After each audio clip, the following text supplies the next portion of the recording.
Hello, welcome back to Physics 1. The title of this lesson is What are Scalars and Vectors?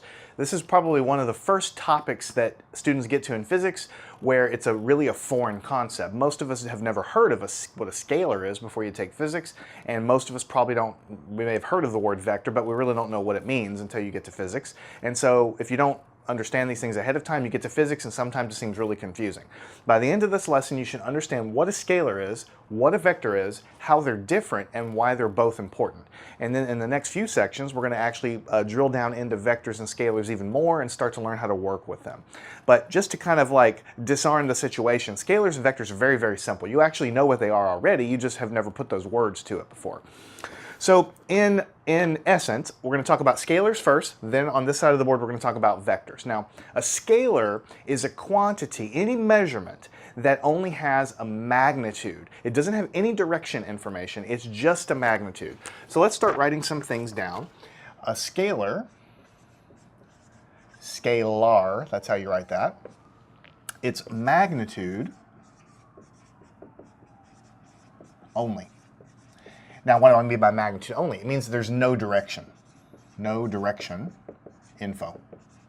Now, once I start giving you some examples of scalars, you'll understand why that makes total sense. So some examples of scalars would be something like temperature. It would be pressure, like air pressure. It would be time. Even though we say time flows, but if you think about a moment of time, there's no direction to it. That moment is time equals something. So that's a scalar quantity. Volume of a gas, like 34 cubic meters or something like that. We've already talked about this one, speed. It tells you how fast you're going, meters per second, but it doesn't give any direction information, so it's a scalar. And just another example, mass of an object. So let's just kind of go through these real quickly and understand what that means. So if you have the temperature, there's a temperature in space here where my finger is. It might be, 27 degrees Celsius, right?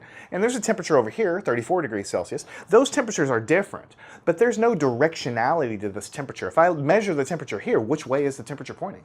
Is temperature pointing that way? Temperature pointing that way? No, we know it's just not pointing any particular direction. We just know that this point in space has a temperature.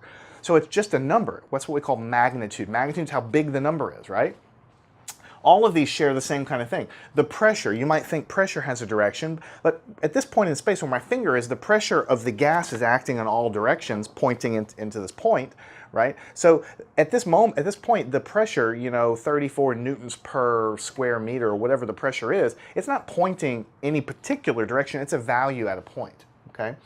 Time, we already talked about. Volume. If I have a volume of gas here in this little space, we say maybe it's 34 cubic centimeters, but the volume, it's not pointing any direction, it's just a value.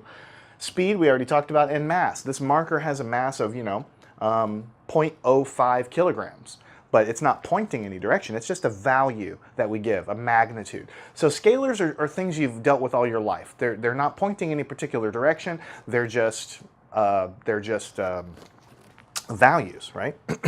So I've already kind of used my finger to gesture here, but just as a picture that you can kind of keep in your mind, if you want to think about a three-dimensional space like this, right? This might be X, this might be Y, this might be Z. This is my kind of a corner of a room showing you here's the flat surface, here's the volume of space, X, Y, Z coordinate system, right?